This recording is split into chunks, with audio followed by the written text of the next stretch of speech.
مسلمانوں کی جو ذہانت ہے، جو ان کا مال ہے، جو ان کا اثر اور رسوخ انفلوئنس ہے، وہ مسلمانوں کو ستانے میں، مسلمانوں کو دبانے میں یا ان کا استحصال کرنے میں استعمال نہیں ہوتا، بلکہ مسلمانوں کو بنانے میں، ابھارنے میں، ان کی مدد کرنے میں وہ اپنا سارا ٹیلنٹ، اپنا وقت، اپنا مال خرچ کرتے ہیں. مسلمانوں کے لیے نرم ہوتے ہیں، مسلمانوں کو ڈیفینڈ کرتے ہیں، مسلمانوں سے وفاداریاں ہوتی ہیں. حدیث میں آتا ہے کہ ایک شخص جو کہ حق پر ہوتے ہوئے اپنا جھگڑا چھوڑ دے، حق پر ہے لیکن پھر بھی جھگڑا چھوڑ دے، صرف اس لیے اذلۃ علی المومنین ہونے کی وجہ سے کہ میں اپنے مومن بھائی کی خاطر ہی جھگڑا چھوڑ دیتا ہوں، چلو ٹھیک ہے اس کی بات مان لیں، اس کی بات اعلیٰ ہو جائے، کوئی بات نہیں، میں اپنا حق چھوڑ دیتا ہوں اس کی وجہ سے. تو جو یہ کام کرے، حق پر ہوتے ہوئے جھگڑا چھوڑ دے، تو نبی اکرم صلی اللہ علیہ وسلم نے فرمایا کہ میں اس شخص کو جنت کے بیچ میں گھر دلوانے کی ضمانت دیتا ہوں. اتنی بڑی ضمانت ہے، اذلۃ علی المومنین. اپنے آپ کو بہت سختی کے ساتھ مسلمانوں کے ساتھ نہیں رکھتے، بہت زیادہ سختی کے ساتھ مسلمانوں سے معاملہ نہیں کرتے، نرم ہوتے ہیں، خیر خواہی چاہتے ہیں مسلمانوں کی. الدین النصیحہ، دین تو ہے ہی نصیحت کا اور خیر خواہی کا نام. ڈیفینڈ کرتے ہیں، کوئی غلطی مسلمانوں سے ہو جائے تو وہ مسلمانوں کے دفاع پر آ جاتے ہیں، ایکسکیوز پیش کرتے ہیں مسلمانوں کی طرف سے کہ بھئی یوں نہیں، بات یوں تھی. نرم ہوتے ہیں، مسلمانوں کی خیر خواہی چاہتے ہیں، وہ چاہتے ہیں میرا ہنر، میرا وقت، میری صلاحیت مسلمانوں کے فائدے کے لیے لگے. اعزۃ علی الکافرین، کفار پر بھاری ہوتے ہیں، کفار پہ سخت ہوتے ہیں، کفار سے ہمدردی کرتے ہیں، ان کا خیال رکھتے ہیں، لیکن متاثر نہیں ہوتے، امپریس نہیں ہوتے، کفار کو دیکھ کر ان کو آئیڈیلائز نہیں کرتے. اسلام کے مخالف اگر کوئی قوت آ جائے اس کے مقابلے میں ڈٹ کر کھڑے ہو جاتے ہیں چٹان کی طرح. اپنے بلیفز پر، اپنے اصولوں پر، اپنے ایمان پر کبھی کمپرومائز نہیں کرتے. یہ موم کی ناک نہیں ہوتے کہ کافر جہاں چاہیں ان کو موڑ دیں، ایسے کچے نہیں ہوتے، ایسے ہوا کے پیچھے چلنے والے، خواہشات کے پیچھے چلنے والے نہیں ہوتے. ایمان نے اور اللہ رسول کی محبت نے ان کے اندر وہ قوت، وہ ایک طاقت پیدا کر دی ہوتی ہے کہ کافر ان کے اندر انگلی نہیں دھسا سکتے، اپنے کازز کے لیے، اپنے مقاصد کے لیے استعمال نہیں کر سکتے مسلمان کو کبھی. عزت علی الکافرین، ایسے بھاری ہوتے ہیں کافروں کے اوپر. سخت سے مراد یہ نہیں ہے کہ بد مزاج ہوتے ہیں کافروں کے ساتھ، یا بدتمیز ہوتے ہیں کافروں کے ساتھ، یا نا انصاف ہوتے ہیں کافروں کے ساتھ، یا بے رحم سخت دل ہوتے ہیں کافروں کے ساتھ. نہیں، یہ مطلب نہیں ہے. بات یہاں ایمان کی جا رہی ہے، آئیڈیالوجی کی جا رہی ہے. ان کی آئیڈیالوجی اور ان کی تھنکنگ، ان کی مینٹل ویو لینتھ کافروں سے ملتی ہی نہیں، بالکل مختلف ہوتی ہے. یہی لوگ ہیں جو کہ یجاہدون فی سبیل اللہ، یہ جہاد کرتے ہیں اللہ کی راہ میں. یہ ان کا عمل ہوتا ہے، اپنی جانیں، اپنا وقت، توانائی اللہ کے دین کو نافذ کرنے میں لگاتے ہیں، فی سبیل اللہ لگے رہتے ہیں. تو یہاں پر آئیڈیالوجی بتا دی، پالیسی بتا دی، ایکشن بتا دیا ان کا، یجاہدون فی سبیل اللہ. آئیڈیالوجی تو بتا دی نا، یحبہم و یحبونہ، یہ ان کی آئیڈیالوجی ہے. اور پالیسی کیا ہے؟ اذلۃ علی المومنین اعزۃ علی الکافرین، یہ پالیسی ہے جس پر عمل کرتے ہیں. پریکٹس کیا ہے ان کی؟ یجاہدون فی سبیل اللہ، اللہ کی راہ میں جہاد کرتے ہیں. اور کیا چیز ان کو پروٹیکٹ کرتی ہے کہ کافروں سے مروب نہ ہو؟ مائنڈ سیٹ کیا ہوتا ہے ان کا؟ ذہنی طور پہ وہ کیا سوچ کے رکھتے ہیں؟ ولا یخافون لومۃ لائم، کسی ملامت کرنے والے کی ملامت کی پرواہ نہیں کرتے، کسی ملامت کرنے والے کی ملامت کی ان کو پرواہ نہیں ہوتی. یہ سمجھے کہ یہ وہ چیز ہے کہ اگر یہ نہیں ہے تو اوپر کے باقی سارے کام نہیں ہو سکتے. کہنے کو یہ بات آخر میں آئی ہے، یہ بنیاد ہے. جو شخص ہر قدم پر پیچھے مڑ مڑ کر دیکھے گا، لوگوں کی ہر نصیحت کو اور لوگوں کی ملامتوں کو، یعنی ایڈوائس کو، کرٹیسزم کو، بلیم کو بہت زیادہ اہمیت دے گا، وہ دین کے راستے میں نہیں چل سکتا آگے. ایک قدم آگے چلے گا، 2 قدم اس کو لوگ پیچھے ہٹا دیں گے. جب بھی جہاد فی سبیل اللہ کا آغاز ہوگا تو اس جدوجہد کے راستے میں، اس موومنٹ کے راستے میں 2 قسم کی چیزیں حائل ہوتی ہیں. ایک ہے اسٹرانگ اپوزیشن، سخت مخالفت. دیکھیں مخالفت الگ چیز ہے، ملامت الگ چیز ہے. اچھا یاد رکھیے گا، یہ مخالفت کی بات نہیں کی جا رہی یہاں پر، یہ ملامت کی بات کی جا رہی ہے، بلیم کی، کرٹیسزم کی. مخالفت آتی ہے دشمنوں کی طرف سے. اچھا مخالفت کا سامنا کرنا نسبتاً آسان ہے. سامنے والا دشمن ہے نا، مخالفت پر روتا رایا، آپ بھی ڈٹ جائیں، آپ بھی جم جائیں.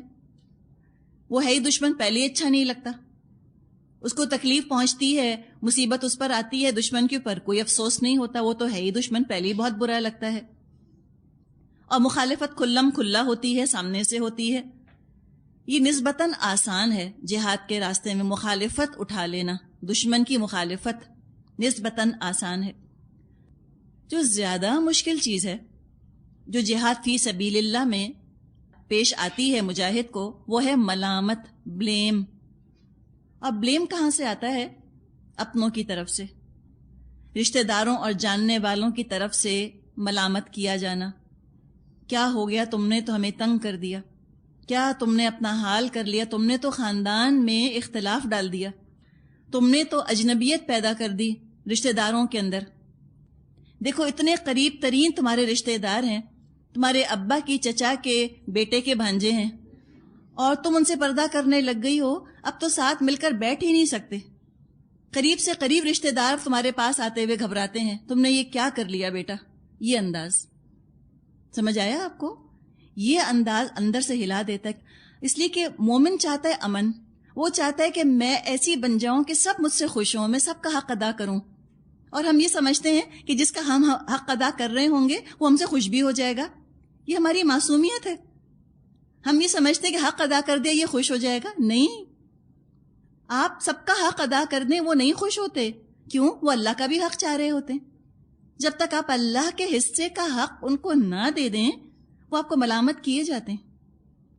سارا اپنا حق لے لیتے ہیں، وہ کوئی بات ہی نہیں لگتی، ان کو اہمیت بھی نہیں دیتے. کہتے ہیں ہاں سو واٹ، کیا تو کیا، یہ تو کرنا ہی چاہیے تھا اس کو. وہ راضی اس وقت ہوتے ہیں جب اور باقی حقوق بھی ان کو دے دیے جائیں اور انسان اپنے آپ کو ریٹائر کر لے، ریزائن کر دے مجاہد فی سبیل اللہ کی پوسٹ سے، اب راضی ہوں گے. اور اس طرح سے پھر وہ باتیں کرتے ہیں، ایموشنل بلیک میل کرتے ہیں. تم نے یہ کر دیا، تم نے ہمیں بہت دکھ دیا بیٹا، یہ طریقہ، تمہاری وجہ سے ہم اتنے ڈپریس ہو گئے، ہم اتنے پریشان ہو گئے، ہماری زندگی کا مزہ تم نے ختم کر دیا. اتنی رونق ہوا کرتی تھی ہماری محفل و مجلسوں کے اندر، یوں برتھ ڈیز مناتے تھے ہم، ایسے مائیوں مہندیاں کرتے تھے، ایسی مزے کی مکس گیدرنگز ہوتی تھیں، تم نے نہ آ کر ہمارا مزہ کرکرا کر دیا. سمجھ آئی آپ کو بات؟ یہ انداز ہے، اس کا ذکر ہے. اور اس پریشر کو ریزسٹ کرنا یہ بہت مشکل کام ہے. انسان کا اپنا دل ٹوٹتا ہے کہ میں تو حق ادا کر کے ان کو خوش کرنا چاہ رہی ہوں اور یہ مجھ سے اتنے ناراض ہو رہے ہیں. اب یہ ناراض ہو رہے ہیں اس کا مطلب ہے میں نے ان کا حق ادا نہیں کیا، اور جب میں نے ان کا حق ادا نہیں کیا اس کا مطلب ہے کہ میں تو مومن نہیں ہوں، میں تو فسادی بن گئی ہوں. تو انسان ڈاؤٹ میں پڑ جاتا ہے، شک میں پڑ جاتا ہے. یہاں قرآن ہمارے قدم جما رہا ہے، مضبوط کر رہا ہے کہ لا یخافون لومۃ لائم، کسی ملامت کرنے والے کی ملامت کی پرواہ نہیں کرنی چاہیے. وہ تانے دیں یا مذاق اڑائیں یا برا بھلا کہیں، تم اس کو ریزسٹ کرو. تم اپنے ضمیر کی روشنی، اپنے ایمان، قرآن اور حدیث کی روشنی میں فیصلہ کرو کہ تم نے ان کے حق دے دیے تو حق دینے کی فکر کرو، ان کی رضا کی فکر مت کرو. یہ مت سوچو کہ میں حق ان کا دے دوں گی تو یہ خوش بھی ہو جائیں گے. حق دینا اور چیز ہے، ان کو خوش کرنا، راضی کرنا اور چیز ہے. اللہ نے ہم سے کہا ہے کہ تم انسانوں کو انسانوں کے حق دے دو، اور رضا کی فکر تو اللہ کی کرو، رضا اللہ کی تلاش کرو، لوگوں کی نہیں. اگر لوگوں کی رضا کی فکر کرو گے تو ملامت بہت بری چیز لگے گی. رضا اور چیز ہے، حق ادا کرنا اور چیز ہے. بعض لوگ ہوتے ہیں وہ کسی کے کوئی حق نہیں ادا کر رہے ہوتے تب بھی لوگ ان سے راضی رہتے ہیں. کیسے؟ جو انسانوں کا حق ہے وہ تو انسانوں کو دیتے نہیں، ہاں اللہ کا حق اٹھا کے ان کو دے دیتے ہیں تو لوگ ان سے بہت راضی رہتے ہیں. پھر آپ دیکھیں وہ کتنے چہیتے ہوتے ہیں خاندانوں کے اندر. وہ پیٹھ پیچھے غیبت بھی کرتے ہیں، پیٹھ پیچھے مذاق بھی اڑاتے ہیں رشتہ داروں کا، وہ خود غرض بھی ہوتے ہیں، وقت پڑنے پہ کوئی مدد نہیں کرتے پیسے ٹکے سے ان کی، تب بھی لوگ بہت پسند کرتے ہیں ان کو. دیکھا ہے اپنے خاندان میں ایسے لوگوں کو؟ ہوتے ہیں، آل ٹائم فیورٹس ہوتے ہیں. کیوں؟ اس لیے کہ جب مہندی ہو رہی ہوتی ہے، مہندی سجانے وہ 3 بجے سے پہنچے ہوئے ہوتے ہیں، تو وہ بہت پیارے لگتے ہیں ان کو. پھر وہ تانا دیں گے آپ کو کہ تم اپنی ہوتے ہوئے نہیں آئی، اور میری فلاں دوست وہ 3 بجے سے آئی ہوئی تھی، اب گئی تیار ہونے. 10 بجے مہندی لے کر جانی ہے نا، تو 3 بجے سے آئی ہوئی تھی. پھر وہ تانا دیں گے کہ تم میری بیٹی، میری بہن، اور تم کو تو یاد نہیں رہی نا میری برتھ ڈے. فلاں میری دوست نے افریقہ سے فون کیا تھا، اس کو میری برتھ ڈے یاد تھی. یہ انداز ہے ملامت کا. اس کو پہچانے، اس لیے کہ روز مرہ کی کہانی ہے ہماری. ہم ملامتوں پہ تو روتے ہیں بیٹھ کے سارا وقت، ہمارے دل ٹوٹتے ہیں. تو پہچانے اس چیز کو. ان کی رضا کی تلاش میں مت رہیں.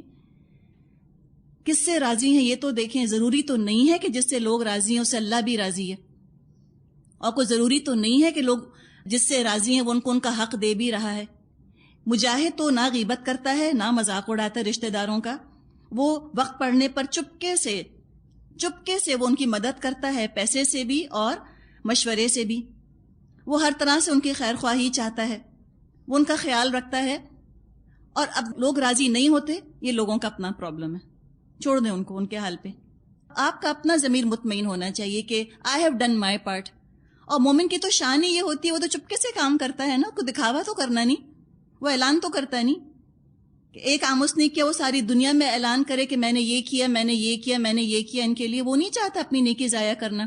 کیوں؟ یحبونہ، وہ اللہ سے محبت کرنے والے ہیں. ہر نیکی ان کے اور اللہ کے درمیان ایک بڑا پیارا سا راز ہوتی ہے نا، سویٹ سیکرٹ ہوتی ہے. وہ کہتے ہیں میری نیکی بس میرے رب کو پتا چلے، وہ تو پتا چلتی ہی ہے، اور کسی کو نہیں بتانا. اتنی اپنائیت ہوتی ہے اس کو اللہ سے. تو پھر جب یہ خوبیاں ہوتی ہیں تو پھر ملامت کرنے والوں کے ملامت کی پرواہ نہیں ہوتی. مخالفتوں سے تو پھر بھی انسان نمٹ لیتا ہے، لیکن اپنوں کی ہمدردی، اپنوں کے تانے، اپنوں کا ایموشنل بلیک میل، یہ بڑے بڑے ہمت والوں کے قدم پھسلانے کے لیے کافی ہے. یہاں پر خاندان کے فرنٹ پر آ کے لوگ جو ہیں وہ پھسلنے لگ جاتے ہیں. گھر میں شوہر ساتھ نہیں دے رہا، سسرال والے ساتھ نہیں دے رہے، یا اپنے رویے سے ڈسکریج کر رہے ہیں، تو دعا کریں ان کے لیے کہ اللہ ان کے اندر یہ خوبیاں پیدا ہو جائیں، بجائے کہ خود اللہ کی راہ سے ہم پیچھے پلٹیں یا لوٹیں. بہت پیاری بات ہے. لا یخافون لومۃ لائم، کسی ملامت کرنے والے کی ملامت کی پرواہ نہیں کرتے. ہاں یہ دیکھ لیں کہ جو بات کہی جا رہی ہے کہیں اس کے اندر کوئی سچائی تو نہیں، کہیں ایسا تو نہیں کہ ہم مجاہد فی سبیل اللہ بن کر اور رشتہ داروں کے حقوق نہ ادا کر رہے ہوں، یا مجاہد فی سبیل اللہ کو ہم ایکسکیوز بنا کر اور رشتہ داروں کے حقوق سے ہم گریز اختیار کر رہے ہوں، فرار اختیار کر رہے ہوں. یہ نہیں ہونا چاہیے. سب کو ان کا حق دے دیجئے، پھر تعریف کی توقع مت رکھیے. اور تنقید یا ملامت آئے تو ایمان کی طاقت سے اس کو ہینڈل کرنا سیکھیے. یہ 4 خوبیاں جس کے اندر ہوں، جس کا یہاں ذکر آیا، فرمایا ذالک فضل اللہ یؤتیہ من یشاء، یہ تو اللہ کا فضل ہے، جس کو چاہتا ہے دے دیتا ہے. دعا کریں اللہ مجھ کو یہ فضل مل جائے، اللہ میرے اندر یہ خوبیاں پیدا ہو جائیں. کیا خوبصورت شخصیت ہے نا، آپ دیکھیں جو سامنے آ رہی ہے، کتنے زبردست ایموشنلی اسٹرانگ ہوتے ہیں وہ لوگ، کیا زبردست ان کا عمل ہوتا ہے. یہ نہیں کہ کسی نے کچھ کہہ دیا تو رونے بیٹھ گئے، ڈپریشن ہو گیا، ٹینشن ہو گیا، اور انگزائٹی کی دوائیں کھانی شروع کر دی انہوں نے، اور جہاں کسی سے ملے اور رو رو کے اپنے حال بیان کر رہے ہیں کہ اللہ مجھ کو تو امی نے یہ کہہ دیا، مجھ کو تو ہسبینڈ نے یہ کہہ دیا، ساس نے تو مجھ کو یہ کہہ دیا. نہیں، مضبوط لوگ، اسٹرانگ نروز، آئرن نروز چاہیے مجاہد فی سبیل اللہ بننے کے لیے.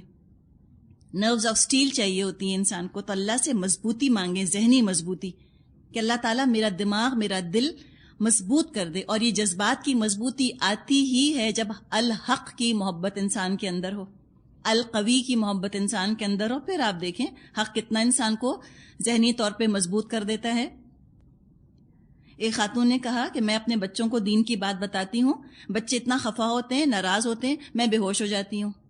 نہیں، بے ہوش نہیں ہونا. اگر آپ اس طرح بے ہوش ہوئیں لوگوں کے سامنے، یا آپ نے رونا دھونا شروع کیا ان کے سامنے، ان کو پتا ہے کہ انہوں نے انگلی رکھ دی آپ کے اندر، فٹ ہولڈ مل گیا، ان کو قدم جمانے کی جگہ مل گئی ہے. سونر اور لیٹر ان قریب آپ مجاہد فی سبیل اللہ کی پوسٹ سے ریزائن ہونے والی ہیں، سمجھ جائیں گے یہ نہیں کرنا آپ کو. لا یخافون لومۃ لائم، یہ ان کا مائنڈ سیٹ ہوتا ہے، یہ ان کا ذہن ایسے بن گیا ہوتا ہے. اور یہ بڑا فضل ہے اللہ کا، جس کو چاہے دے. کس کو دیتا ہے اللہ؟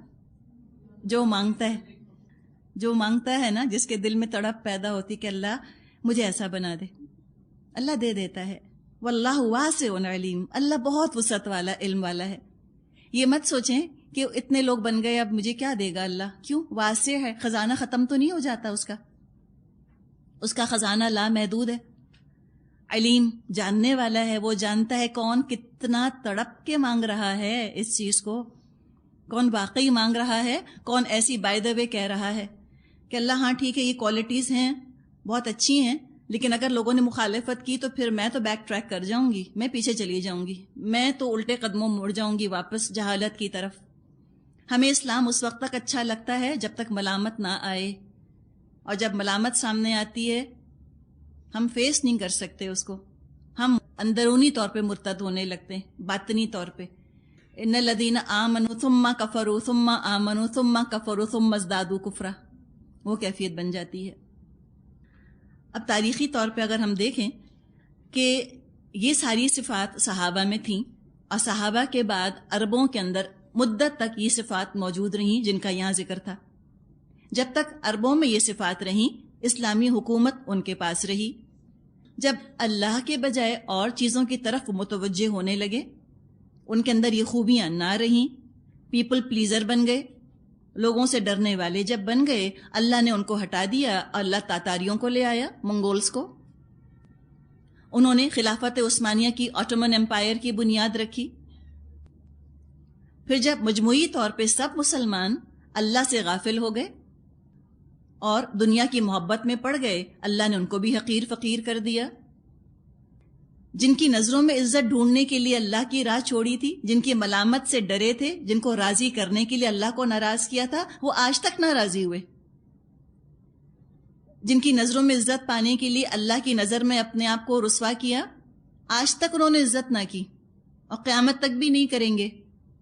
اگر حکم الجاہلیہ اس لیے چاہیے، اگر عزت ڈھونڈتے ہیں کافروں کے پاس تو فرما دیا نا کہ ان العزت للہ جمیعا، عزت تو ساری کی ساری اللہ کے لیے ہے. کیوں اپنے آپ کو تم کسی کے جوتوں میں ڈالتے ہو؟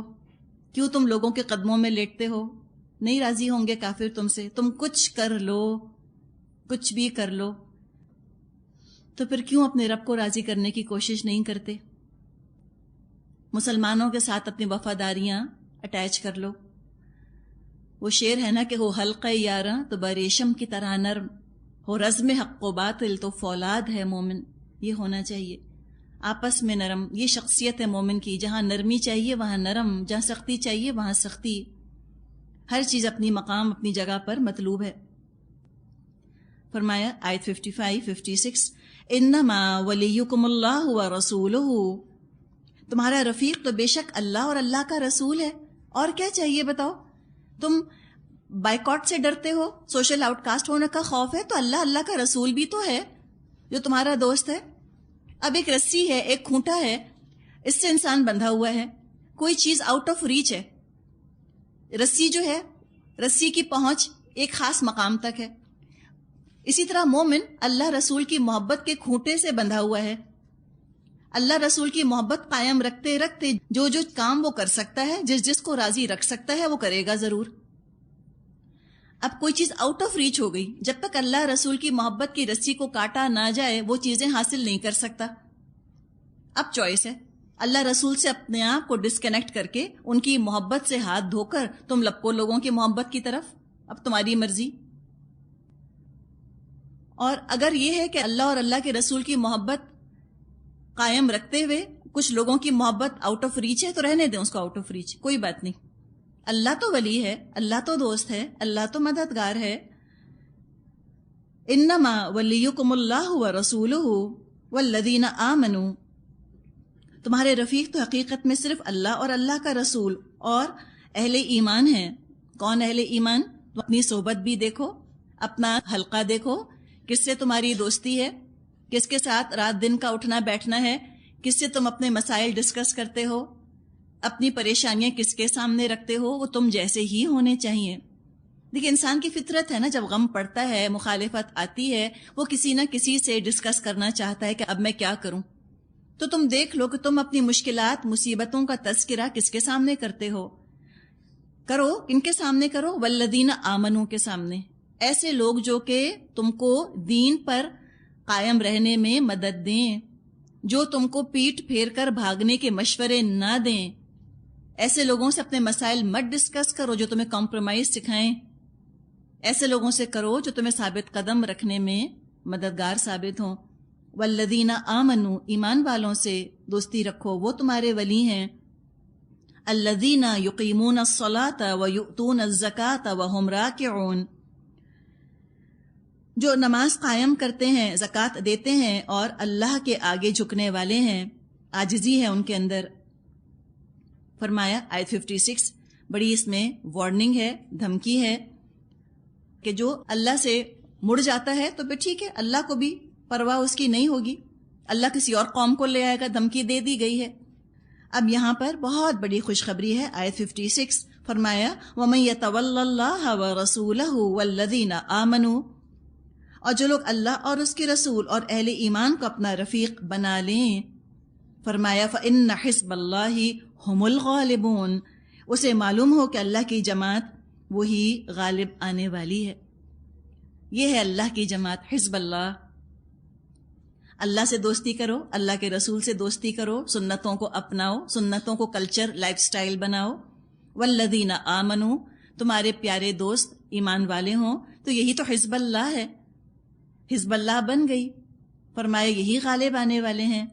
دعا کریں کہ اللہ ہمیں ان میں شامل فرما دے. اللہم ربنا جعلنا منہم. یہ تو مومنوں کی صفات ہیں. منافق میں اس سے بالکل الٹی کوالٹیز ہوتی ہیں. نہ اللہ ان سے محبت کرتا ہے، نہ وہ اللہ سے محبت کرتے ہیں. اللہ کی پسندیدہ صفات میں سے کوئی صفت، کوئی کوالٹی ان میں نہیں ہوتی. اپنی پسند پر اللہ کی پسند کو قربان کرنا کوئی بڑی بات نہیں ہوتی ان کے لیے. اللہ کی پسند کو قربان کر دیتے ہیں اپنی پسند کے اوپر. ملامت کرنے والوں سے بے حد ڈرتے ہیں، انتہائی پیپل کانشیس ہوتے ہیں. کسی بات پہ ان کو پتہ تو چل جائے کہ لوگ برا بھلا کہیں گے، وہ کام کبھی نہیں کرتے، چاہے کتنا بھی اللہ کے رسول نے کہا ہو وہ کام کرنے کو. کہتے نہیں لوگ کیا کہیں گے. یہ خوف کھائے جاتا ہے منافق کو کہ لوگ کیا کہیں گے. مسلمانوں کے ساتھ بہت ڈسڈینفل ہوتے ہیں، بہت اکڑے ہوئے ہوتے ہیں. کافروں پر بہت مہربان ہوتے ہیں اور نرم ہوتے ہیں. دین سے دور ہونا ماڈرن ہونے کی، پروگریسو ایجوکیٹڈ ہونے کی علامت سمجھتے ہیں، اور دین پر چلنا حماقت کی دلیل سمجھتے ہیں. کافر اگر دنیا سے چلا جائے، ایڑی چوٹی کا زور لگا کر بحثیں کریں گے کہ اس کو تو جنت میں جانا ہی چاہیے، اور مسلمان کا انتقال ہو جائے تو کہیں گے اللہ پکڑے گا اس کو. استغفار کرنا بھی نہیں چاہتے بعض دفعہ مسلمانوں کے لیے. ساری تنقید ان کی مسلمان ممالک کے لیے ہے، سعودی عربیہ کے لیے، افغانستان کے لیے، پاکستان کے لیے، ایران کے لیے. ذرا غلطی درگزر کرنے پر آمادہ نہیں. ایک ایک غلطی اچھالتے ہیں مسلمان ملکوں کی، اور کافر ملکوں کی کوئی غلطی نظر نہیں آتی. ایسا ڈیفینڈ کریں گے ٹوتھ اینڈ نیل ان کو کہ اچھا ٹھیک ہے، اگر یہ برائی ہے تو کیا ہوا، ہیں تو بہت خوبیاں بھی ان کے اندر. ان کی غلطیوں کو جسٹیفائی کرتے ہیں، ان کی برائیوں پر پردہ بھی ڈالتے ہیں. یہ ان کا حال ہوتا ہے. تو وہ تو حزب اللہ نہیں ہو سکتے. اب پھر جو چیز انسان کے اندر نفاق پیدا کرتی ہے اس کی طرف اشارہ کیا گیا. فرمایا آیت 57 یا ایھا الذین آمنوا لا تتخذوا الذین اتخذوا دینکم ھزوا ولعبا من الذین اوتوا الکتاب من قبلکم والکفار اولیاء واتقوا اللہ ان کنتم مؤمنین. اے لوگو جو ایمان لائے ہو، تمہارے پیش رو اہل کتاب میں سے جن لوگوں نے تمہارے دین کو مذاق اور تفریح کا سامان بنا لیا ہے، انہیں اور دوسرے کافروں کو اپنا دوست اور رفیق مت بناؤ. اللہ سے ڈرو اگر تم مومن ہو. پھر زور دے کر یہ بات کہی گئی کہ تم مت ان جیسے بن جانا، ان کو رول ماڈل نہیں بنانا. آیت 58-59 وَإِذَا نَادَيْتُمْ إِلَى الصَّلَاةِ اتَّخَذُوهَا هُزُوًا وَلَعِبًا ذَلِكَ بِأَنَّهُمْ قَوْمٌ لَا يَعْقِلُونَ۔ جب تم نماز کے لیے منادی کرتے ہو تو وہ اس کا مذاق اڑاتے اور اس سے کھیلتے ہیں، اس کی وجہ یہ ہے کہ وہ عقل نہیں رکھتے۔ قل کہہ دیجئے یا اہل الکتاب هل تنقمون منا الا ان آمنا باللہ وما انزل الینا وما انزل من قبل وان اکثرکم فاسقون۔ ان سے کہو اے اہل کتاب، تم جس بات پر ہم سے بگڑے ہو وہ اس کے سوا اور کیا ہے کہ ہم اللہ اور دین کی اس تعلیم پر ایمان لے آئے ہیں جو ہماری طرف نازل ہوئی ہے اور ہم سے پہلے بھی نازل ہوئی تھی، اور تم میں سے اکثر لوگ فاسق ہیں۔ یہ دین کا مذاق اڑانا، اس میں نماز کے لیے جو پکار ہوتی ہے مراد اذان، تو بعض دفعہ یہودی اذان کا بھی مذاق اڑایا کرتے تھے۔ اتنے خوبصورت الفاظ ہیں اذان کے، کون ہوگا جو اس کا مذاق اڑائے گا؟ کہا جاتا ہے کہ مدینے میں ایک عیسائی تھا یا یہودی تھا، تو جب وہ اذان میں یہ الفاظ سنتا تھا کہ اشہد ان محمد رسول اللہ، کہ میں گواہی دیتا ہوں کہ محمد صلی اللہ علیہ وسلم اللہ کے رسول ہیں، تو جل بھن کر کہا کرتا تھا احرق اللہ الکاذب، اللہ جھوٹے کو جلا دے۔ تو یہ ہوا کہ اس کے اپنے گھر میں آگ لگ گئی اور وہ اسی میں جل گیا۔ تو یہ غصے کی وجہ سے دین کا مذاق اڑانا، جلن کی، حسد کی وجہ سے جان بوجھ کے ڈیلیبریٹلی مذاق اڑانا انتہائی اللہ کے غضب کو بھڑکانے والی چیز ہے۔ لیکن بعض لوگ ہوتے ہیں وہ جان بوجھ کے ڈیلیبریٹلی یہ کام نہیں کر رہے ہوتے، انجانے میں، لا علمی میں، یا بعض دفعہ اللڑ پن کی وجہ سے، کم عمری کی وجہ سے ایسے کام کرنے لگتے ہیں۔ تو ہمیں فرق کرنے کی ضرورت ہے کہ کون جان بوجھ کے علم کے ساتھ مذاق اڑا رہا ہے اور کون ذرا ایسی غفلت کی وجہ سے، ذرا اللڑ پن کی وجہ سے ایسی مذاق میں یہ کام کر رہا ہے۔ ان دونوں میں فرق ہوتا ہے۔ اگر دونوں کو ایک طرح ٹریٹ کریں گے تو ہو سکتا ہے کہ ہم کسی انسان کو دین سے دور کر دیں جو صرف لا علمی کا شکار ہے اور لا علمی کی وجہ سے مذاق اڑاتا ہے۔ ایک واقعہ آتا ہے فتح مکہ کا، کہ فتح مکہ کے بعد غزوہ حنین سے نبی اکرم صلی اللہ علیہ وسلم واپس تشریف لا رہے تھے، تو جب نماز کا وقت ہوا تو بلال رضی اللہ عنہ نے اذان دی۔ جب بلال اذان دے رہے تھے تو چند نوجوان لڑکے کھڑے تھے۔ آپ کو پتہ ہے نا، یہ جو ایج ہوتی ہے 14-15 سال کی عمر سے شروع ہوتی ہے اور 5-6 سال جو عمر رہتی ہے، اسے مذاق بہت سوچتا ہے نا بچوں کو۔ بچے سے تو ہوتے ہی ہیں، ٹین ایجر جن کو ہم کہیں، اور وہ جان بوجھ کے کوئی ارادہ کر کے مذاق نہیں اڑا رہے ہوتے، بس ایسی ذرا طبیعت کی بے چینی اور تھوڑی معصومیت جیسی چیز ہوتی ہے، اس کی وجہ سے وہ ہر چیز کا مذاق اڑا دیتے ہیں۔ ان کے ساتھ معاملہ مختلف ہوگا۔ تب کیا ہوا کہ جب حضرت بلال نے اذان دی تو چند لڑکے کھڑے ہوئے تھے، وہ مذاق اڑانے لگ گئے اذان کا۔ نبی اکرم صلی اللہ علیہ وسلم کو یہ بات پتہ چلی۔ اس میں ایک لڑکا تھا ابو محذورہ، آواز بہت خوبصورت تھی، وہ بھی مذاق اڑا رہا تھا۔ اس کو نبی اکرم صلی اللہ علیہ وسلم نے بلایا اور کہا کہ میرے سامنے تو کیا کہہ رہا تھا۔ اب پیٹھ پیچھے مذاق اڑانا تو بڑا آسان ہے اذان کا، اور نبی اکرم صلی اللہ علیہ وسلم نے فرمایا کہ بتا تو کیا کہہ رہا تھا، تو سوچے نا کیا حال ہوا ہوگا۔ کہا کہ تم سناؤ مجھے، تم کیسے اذان دے رہے تھے؟ تو کہتے ہیں کہ انہوں نے پہلے تو بہت لرزتی ہوئی آواز میں اللہ اکبر کہا، لیکن وہ خود کہتے ہیں کہ جب میں نے یہ الفاظ کہے اللہ اکبر، نبی اکرم صلی اللہ علیہ وسلم کے سامنے مجھ کو ایمان اپنے دل میں اترتا ہوا محسوس ہوا، اور پھر وہ مسلمان ہو گئے۔ پھر پوری قوت کے ساتھ انہوں نے اذان دی۔ اس کو ترجیعی اذان کہا جاتا ہے، یہ خاص اذان ہے۔ عام اذانوں کے اندر تو الفاظ کو 4 دفعہ دہرایا جاتا ہے نا، کلمات کم ہوتے ہیں۔ ابو معذورہ جو اذان دیتے تھے اس میں اذان کو دہرایا گیا ہے نا، چند الفاظ کو، اور ان کو پھر نبی اکرم صلی اللہ علیہ وسلم نے مکہ معظمہ میں مؤذن مقرر فرمایا تھا، یہ وہاں اذان دیا کرتے تھے اور اسی انداز میں اذان دیتے تھے جس انداز میں انہوں نے نبی اکرم صلی اللہ علیہ وسلم کے سامنے دی تھی۔ تو یہ ناسمجھی کی وجہ سے کوئی اگر یہ کام کر رہا ہے تو اس کو بھی ہینڈل کرنے کا طریقہ مختلف ہوتا ہے، جو کہ نبی اکرم صلی اللہ علیہ وسلم نے اپنی حکمت سے کیا۔ فرمایا کہ جب تم نماز کے لیے منادی کرتے ہو تو وہ اس کا مذاق اڑاتے اور اس سے کھیلتے ہیں، اس کی وجہ یہ ہے کہ وہ عقل نہیں رکھتے۔ ان سے کہو اے اہل کتاب تم جس بات پر ہم سے بگڑے ہو وہ اس کے سوا اور کیا ہے کہ ہم اللہ اور دین کی اس تعلیم پر ایمان لے آئے ہیں جو ہماری طرف نازل ہوئی ہے اور ہم سے پہلے بھی نازل ہوئی تھی، اور تم میں سے اکثر لوگ فاسق ہیں۔ یہ وہ لوگ ہیں جو کہ جان جان کے دین کا مذاق اڑانے والے ہیں، وہ تو ہیں ہی فاسق، ارادہ کر کے مذاق اڑاتے ہیں، ناسمجھی لا علمی کی وجہ سے نہیں کر رہے یہ کام۔